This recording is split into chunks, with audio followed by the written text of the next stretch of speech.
सरकार के नियमों का पालन करते हुए आपको इस यज्ञ कुंड में बड़ी बड़ी आग की लपटें नज़र नहीं आएंगी, बल्कि छोटे छोटे दिए नज़र आएंगे और इन दियों के साथ ये पूरा कार्यक्रम आगे बढ़ रहा है। चलिए आपको अब तस्वीर दिखाते हैं पूरी कार्यक्रम की। नमस्कार, मैं हूं प्रवीण और इस वक्त हम द्वारका सेक्टर 8 में मौजूद हैं, जहां 251 कुंडीय महायज्ञ का आयोजन किया गया है और सनातन धर्म के प्रति लगातार समाज को, युवाओं को जागरूक किया जा रहा है। और इस आयोजन से जुड़े तमाम लोग हमारे साथ मौजूद हैं, इनसे बात करेंगे और समझने की कोशिश करेंगे कि ये जो पूरा महायज्ञ चल रहा है, क्या इसका उद्देश्य है और क्या मैसेज ये लोग क्या संदेश समाज को देना चाह रहे हैं। क्या नाम है सर आपका? अशोक सिंह। अशोक जी, ये जो महायज्ञ चल रहा है, क्या कहना चाहेंगे, क्या इसका उद्देश्य है और क्या संदेश आप देना चाहेंगे? इस महायज्ञ का उद्देश्य है मनुष्य में देवत्व का उदय और इस धरती पर स्वर्ग का अवतरण। आज सब कुछ है लेकिन बुद्धि शुद्ध नहीं है, अच्छी बुद्धि नहीं। बुद्धि तो है, बड़ी बड़ी बुद्धियां हैं जो षड्यंत्र रचने से लेकर के और उनको मारने तक देख ही रहे हैं आप। इसको बोलते हैं दुर्बुद्धि। इसको सद्बुद्धि में बदलने का केवल और केवल एक माध्यम है, वो है हमारा गायत्री महामंत्र। महामंत्र जितने जगमाही कोऊ गायत्री सम नाही, ऐसा कहा गया है गायत्री चालीसा में। और मनुष्य में देवत्व का उदय और धरती पे स्वर्ग के अवतरण के बहाने हम ये काम कर रहे हैं कि व्यक्ति के अंदर उसका देवता बाहर निकले, जो असुरत्व है, जो दानत्व है, वो ख़त्म हो जाए और व्यक्ति अपने असली स्वरूप को प्राप्त करे। जो व्यक्ति है वो असल में देवता है, लेकिन हमने देवता को खाद पानी नहीं दिया। हमने खाद पानी किसको दिया? असुर को दिया। तो उससे दुष्प्रवृत्तियाँ सारे समाज में फैली हुई हैं। आज बालिका तो कहते हैं आप, छोटी छोटी बच्चियाँ 1.5 साल की, 2 साल की, जो सुन करके, देख करके, समझ करके हमारे रोंगटे खड़े हो जाते हैं। वो काम हमारे समाज में हो रहा है। इन कामों को रोकने का मात्र और केवल एक आधार है, एक ढंग है, वो गायत्री महामंत्र का जप और यज्ञ। जप का मतलब होता है सद्बुद्धि। जप करने से सद्बुद्धि आती है और यज्ञ करने से अच्छे काम करने की प्रवृत्ति निकलती है। तो भारतीय संस्कृति के निर्माता यज्ञ पिता गायत्री माता। गायत्री देती है सद्बुद्धि और एक यज्ञ देता है सत्कर्म। जब सद्बुद्धि और सत्कर्म दोनों साथ मिलेंगे तो ये समाज नवयुग को प्राप्त होगा, स्वर्गीय वातावरण से युक्त होगा और अंत में यहाँ पे सतयुग की परिस्थितियाँ उत्पन्न होंगी।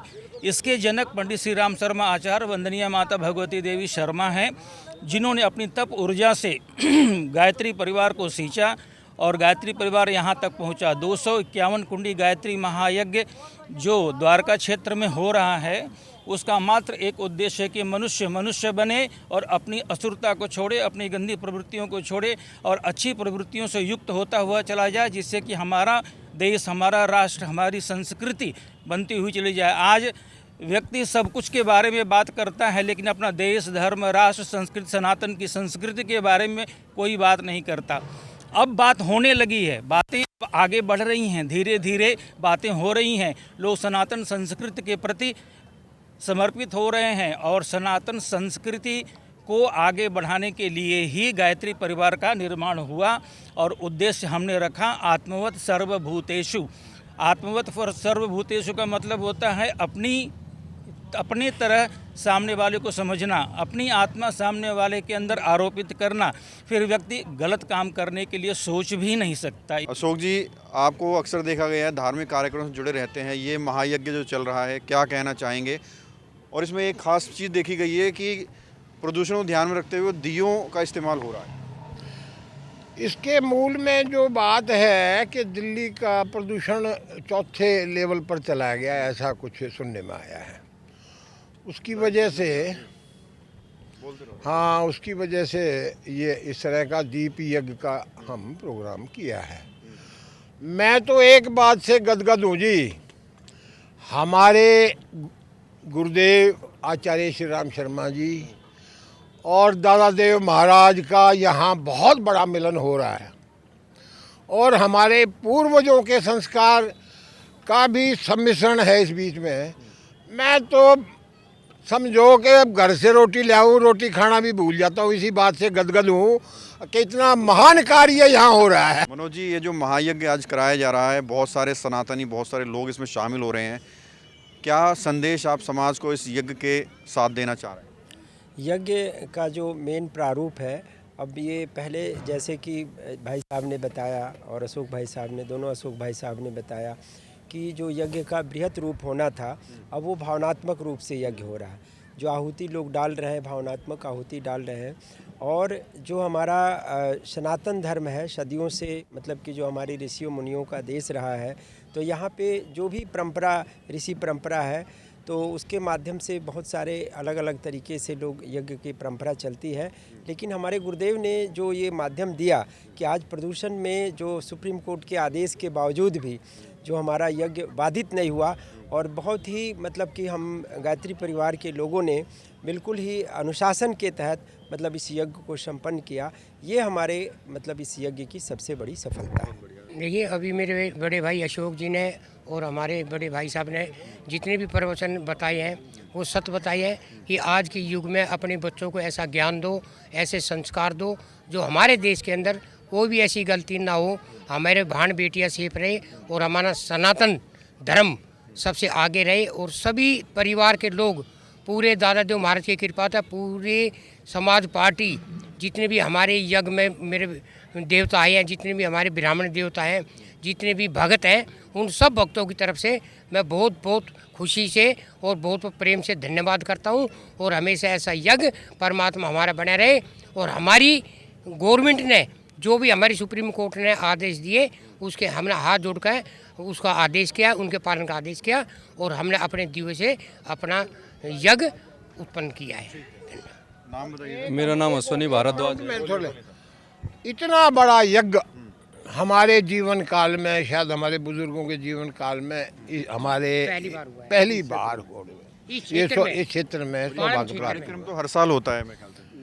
ये नहीं और देंगे। इतना बड़ा यज्ञ, 108 कुंडी यज्ञ तो 2 हमने झटिग्राम कर लिए। एक पिताजी का सहयोग रहा, एक मेरा रहा, और ये 251 कुंडी इतना बड़ा यज्ञ हमारे दादेव महाराज के द्वारका के इस क्षेत्र में हुआ ही नहीं। ये एक विशेष बात है। बिल्कुल, पालम द्वारका के इतिहास में पहली बार इतना बड़ा यज्ञ हो रहा है, जिसमें 251 कुंड एक साथ नजर आ रहे हैं, और ये तमाम आयोजक हैं। क्या नाम है सर आपका? मेरा नाम अश्वनी भारद्वाज है। क्या कहना चाहेंगे भारद्वाज जी, ये जो यज्ञ हो रहा है, क्या कुछ सीखना चाहिए हमारे युवाओं को, सनातनियों को? इससे सनातनियों को सबसे पहली चीज़ तो ये कि माननीय सुप्रीम कोर्ट से मैं दरख्वास्त करूँगा, आग्रह करूँगा कि जो ये यज्ञ हो रहा है, इसका साइंटिफिक रीज़न ये है कि जिसमें जो आम की संविधाएँ जलती हैं, जो सामग्रियाँ पड़ती हैं, जो हम जो है ना वनस्पतियों से तैयार करते हैं, इससे जो हमारा पॉल्यूशन है ये घटता है, बढ़ता नहीं है। तो अगर ये हमें यज्ञ करने की अगर अनुमति दी जाती या अनुमति इसको और बढ़ा चढ़ा के किया जाता, तो शायद है कि दिल्ली का जीवन सफल हो जाता।